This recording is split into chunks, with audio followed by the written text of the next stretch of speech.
Mind if I play the other side once more? May not hear it again for a long time.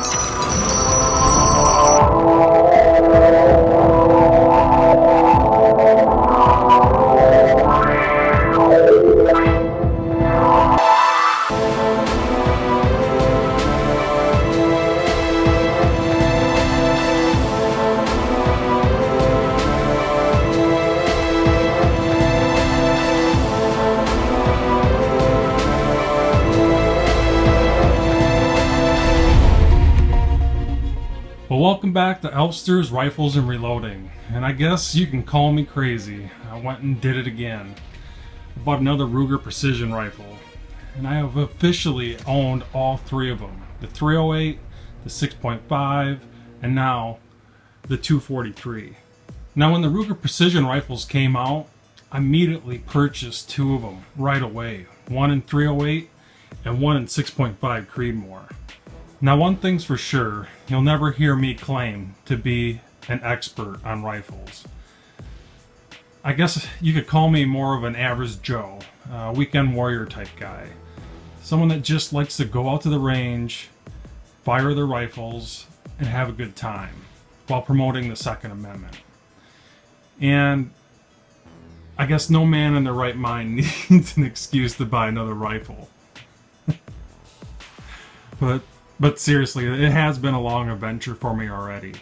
The 308, I just wasn't happy with its performance, and it was sold a long time ago.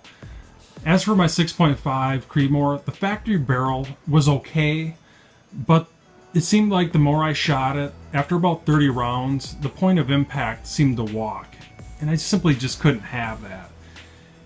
And one of my good friends, Nathan Scoug, with NAS accuracy, was kind enough to rebarrel this RPR for me and put on this SLR handguard. Now I wouldn't go as far to say that this is the first Ruger precision rifle with a custom direct thread barrel that mounts the handguard directly. I simply can't prove that, but I would definitely say it's one of the first.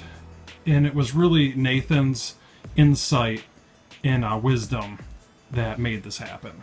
And every day since Nathan customized my Ruger precision rifle, it's been an absolute dream to shoot. And that's what's led me up to this point. I just want another Ruger precision rifle in a different cartridge. And the fact I got it for $999, I couldn't pass it up. But regardless, like I said, no man needs an excuse to buy another rifle. So with that said, I'm hoping you can go on this journey with me. And who knows where I'll go. Maybe the factory barrel will shoot. It's been a long time since I've gone through this adventure before. I would say damn near a year. Maybe Ruger has changed things around and this factory barrel will shoot. Maybe it won't.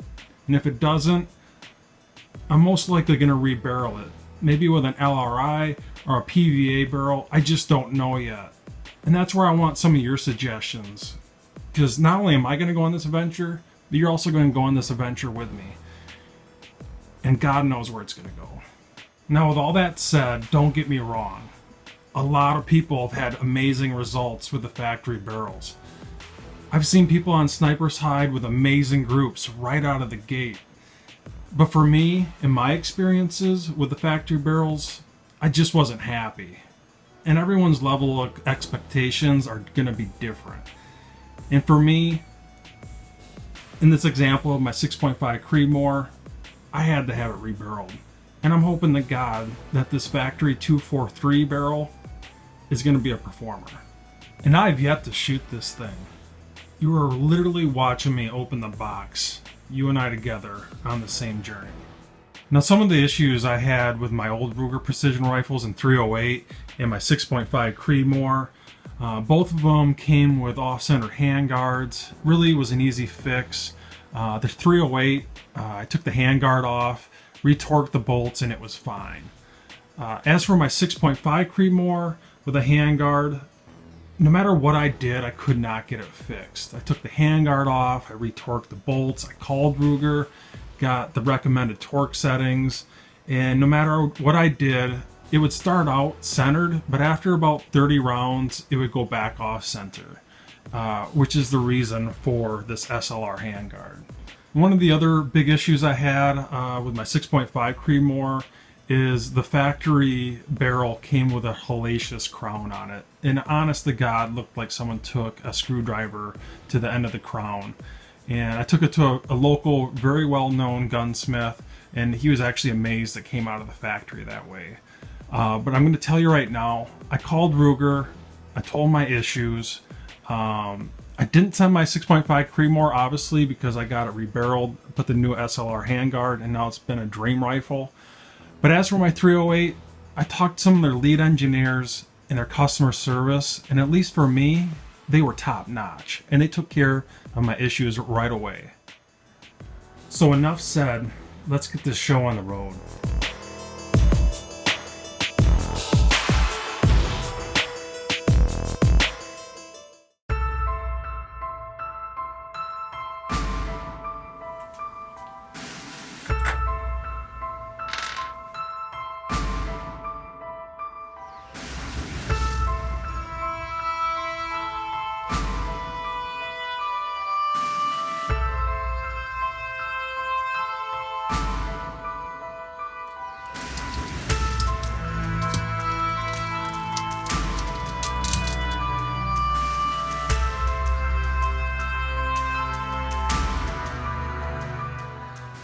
Now this is the bolt handle out of my 6.5 Creedmoor RPR that I had another issue with. Is out in the field. I want to say it was after about 20 or 30 rounds. The actual firing pin assembly came out of the bolt handle itself. And I had a heck of a time getting it out of the Ruger Precision Rifle and getting it fixed and getting reset, being that this was a completely new rifle when it first came out and people weren't totally familiar with it. Now it's not that big of an issue, but it's something to keep an eye out for. And I think when they cut this notch, part of it wasn't deep enough so that the actual firing pin assembly eventually worked its way free and came through the bolt handle itself. And like I said, I had a heck of a time trying to get it out of my RPR when it first happened. And I got it fixed, put it back in, and it happened again. And I wasn't going to let it happen a third time. Called Ruger. They sent me a new handle right away. Didn't have to pay a dime. They just got it fixed. And ever since then, I haven't had an issue. But with that said, I'm sure as hell going to test this one out again at least 30 times to make sure I don't have that issue again.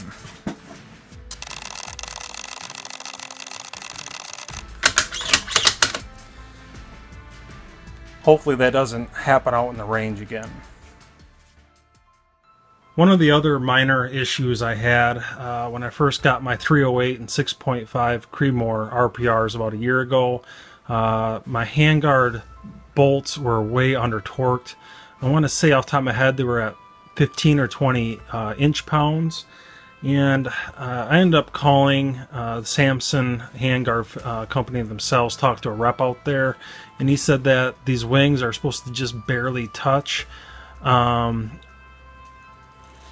But just to make sure I'm not going to have any issues out on the range, I'm going to test these bolts to see what inch-pounds they're set at right now. So right now it's set at 0. Let's go up to 10 inch-pounds. It's already moving on the back. So you can tell the back bolt from the factory is way under torqued. So I'm going to go up to 20 inch-pounds.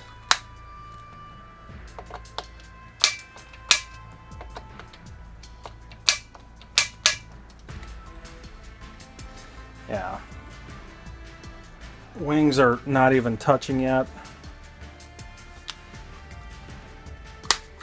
Go up to 20, 25 inch-pounds.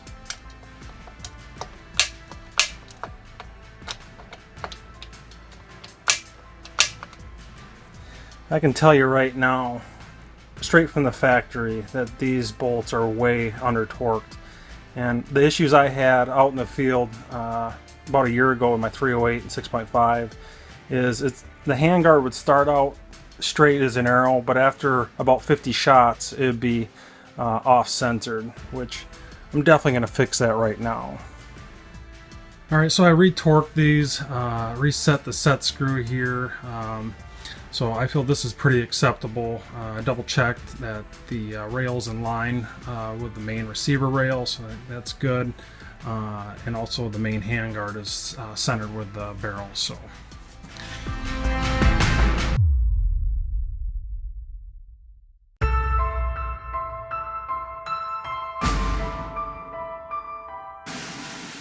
Now, one thing I would definitely check out when you first get your Ruger Precision Rifle is the crown. Like I said before, about a year ago when I got my 308 RPR, the crown was actually pretty decent, but on the other hand, my 6.5 Creedmoor crown was really bad, and in my opinion was unacceptable. Now, this is the 243 crown straight from the factory. I know I'm not using a bore scope, so it's kind of hard to judge exactly what's going on with this.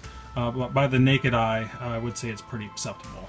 So if you're like me and you reload, more times than not, you're not going to want to use the supplied plastic P-mags. They're just going to limit you in terms of overall bullet seating depth in comparison to your lands. But if you're using factory ammunition, you should be okay with these. Now, some are having success with the plastic P-mag AICS magazines. Now, for me personally, I did not like them. I was having jamming issues with them about every 10th round, so I just stopped using them. Now, I actually did purchase some real steel AICS mags, and I was also having issues with those too. Immediately sent those back, and I wish I would have just got these accurate mags from the get-go. Now, I'm not saying actual AICS mags will not work in your Ruger Precision Rifle. You're simply not going to know until you test it, and your mileage is going to vary.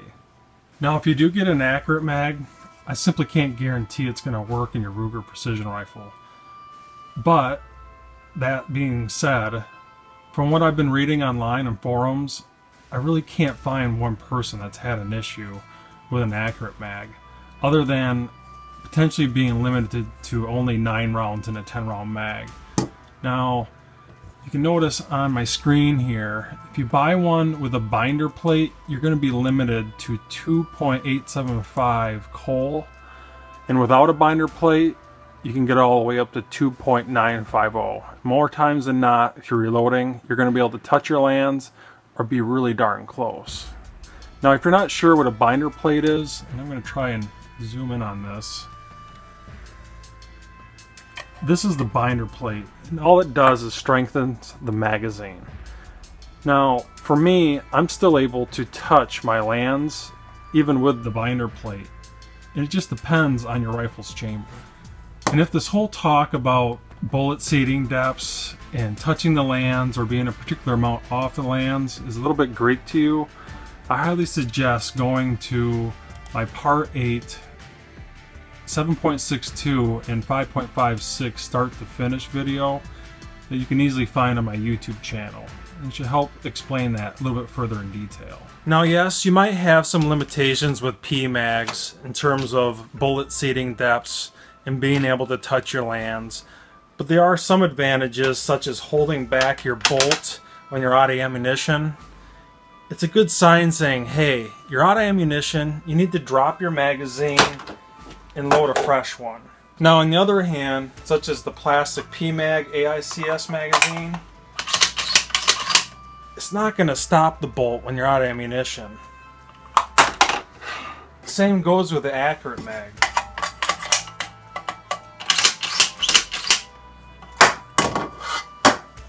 It's not going to stop the bolt when you're out of ammo. It can be good and bad, and that's just something that you're going to have to decide which you prefer. So I would say, all in all, first receiving my 243 Ruger Precision Rifle has been pretty good. I mean, yeah, I had a few loose bolts on the handguard, but honestly, you should be able to fix this at home and it's not that big of a deal. Now, if you do tighten these up, get your handguard straight as an arrow, and you do take some shots out at the range and it does go back off center, then yes, you might have an issue. And that did happen with my 6.5 Creedmoor, and it was a good reason why I ended up replacing the barrel and getting a whole different handguard. Now, obviously the heart of the system is the barrel. You're simply not going to know how accurate it is until you get bullets down range. As for this 243 Ruger precision rifle I just picked up, only time will tell. Well, I would say all in all, first receiving my 243 Ruger precision rifle has been pretty good. We checked the bolt handle just to make sure we don't have any obvious issues with it by running it about 30-40 times. And trust me when I say this, you don't want to drive clear out to the range and have your firing pin assembly disengage. It's a pain in the butt to fix, especially if you don't have the correct tools. We checked the handguard. Yeah, I had a few loose bolts, but honestly, it should be something you can fix at home. If you do fix it and it does go off center after a few shots, then contact Ruger. It might be something important to look into. We double checked the crown. The crown looks good. And we also double checked these magazines at home just to make sure they fit and drop properly and you're able to run the bolt correctly. And for a rifle that cost me $999, $25 in shipping, and $25 for my FFL to receive it, $1,050 out the door. So far, so good. Check back on a regular basis for part 2, where we're going to mount up this Vortex Viper PST 6-24 power FFP scope, along with this 2-inch offset cantilever one-piece mount. It's going to work perfect for this built-in 20 MOA rail that's on this Ruger precision rifle. The scope I got for $900, the mount I got for $80. Minus the Harris bipod that I already have, for a system at about $2,000 so far, it's not bad. I'll see you next time out on the range.